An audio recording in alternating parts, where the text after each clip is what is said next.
Délibération numéro 1. Concernant les ressources humaines, c'est une délibération de régularisation portant sur le recrutement des agents contractuels sur un emploi non permanent pour faire face à un besoin lié à un accroissement saisonnier d'activité. Donc ça, c'est la trésorière qui nous demande simplement une délibération pour pouvoir régulariser la situation concernant les agents qui avaient été embauchés cet été, notamment au service technique. Petite des remarques particulières. Non, je soumets au vote. Qui est pour? Merci. Bravo. Délibération numéro 2. Concernant les grades des animateurs TAP, fait suite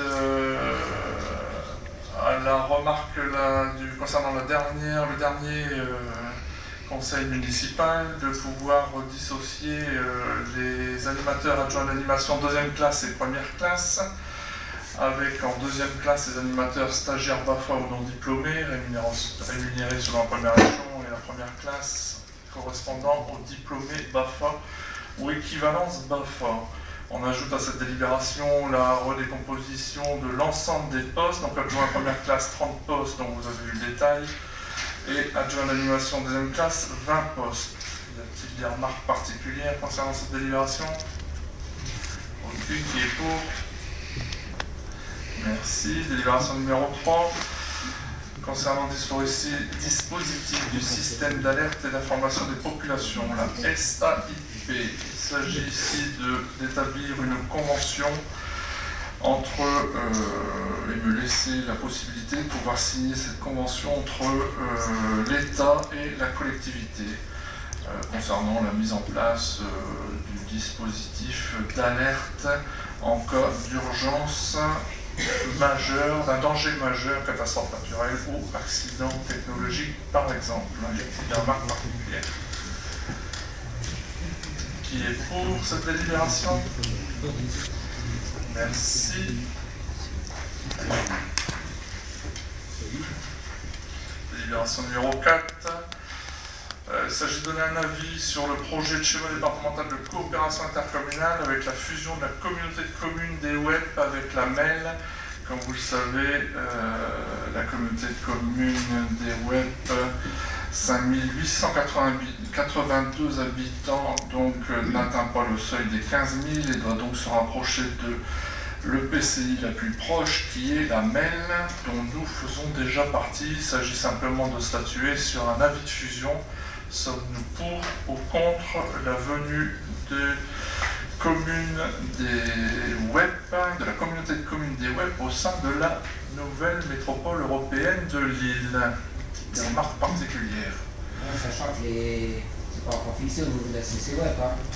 C'est pas encore fixé. Derrière ça, donc nous on émet simplement un avis et le préfet derrière doit donner son accord sur la faisabilité et les communes auront la possibilité de rejoindre soit la MEL, soit Flandre-Lys.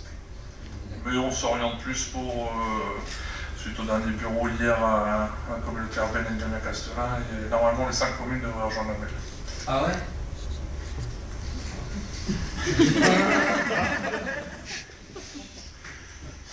C'est pas qu'une mauvaise nouvelle. Alors, ça peut changer encore d'ici là, il y a beaucoup de tractations derrière tout ça. Et d'enjeux politiques. Qui est pour? Parfait, merci. Délibération numéro 5 concerne la convention avec WebIT, une convention qui date du 2 octobre 2006. Concernant un RAM itinérant appelé WebIT, sur laquelle nous demandons simplement de prolonger leur venue et leur travail sur la commune jusqu'au 31 août 2015 prochain. 2016. 2016, pardon. C'est vrai, c'est vrai. C'est vrai. Voilà, simplement amener la convention WebIT jusqu'à cette date où un RAM sera mis en place. Y a-t-il des questions particulières? Qui est pour? Merci. Délibération numéro 6, concerne les créances et les admissions. Les créances en non-valeur et les créances éteintes, dont vous avez eu le détail dans la note de synthèse qui vous a été distribuée. Il s'agit ici simplement d'une régularisation sur les lignes 65-41 et 65-42. Y a-t-il des remarques particulières? Qui est pour? Merci. Délibération numéro 7.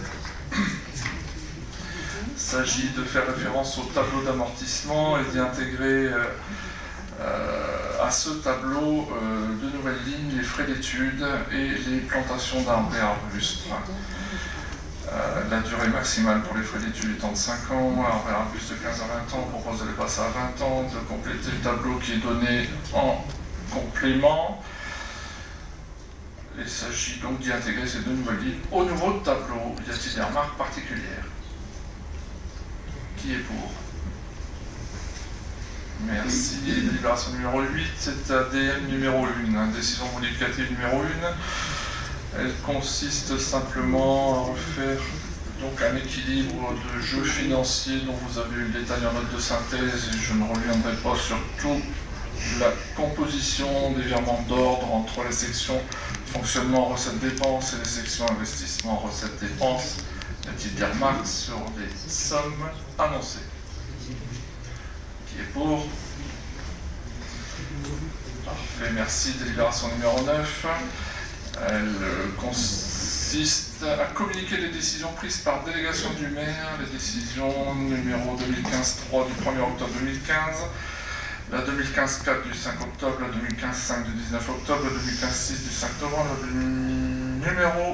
l'arrêté numéro 353 du 6 octobre, l'arrêté numéro 354 du 6 octobre et l'arrêté numéro 351 du 1er octobre dont vous avez eu connaissance dans la note de synthèse très explicite rendue par les services que je remercie pour tout le travail qui a été fait en RPB.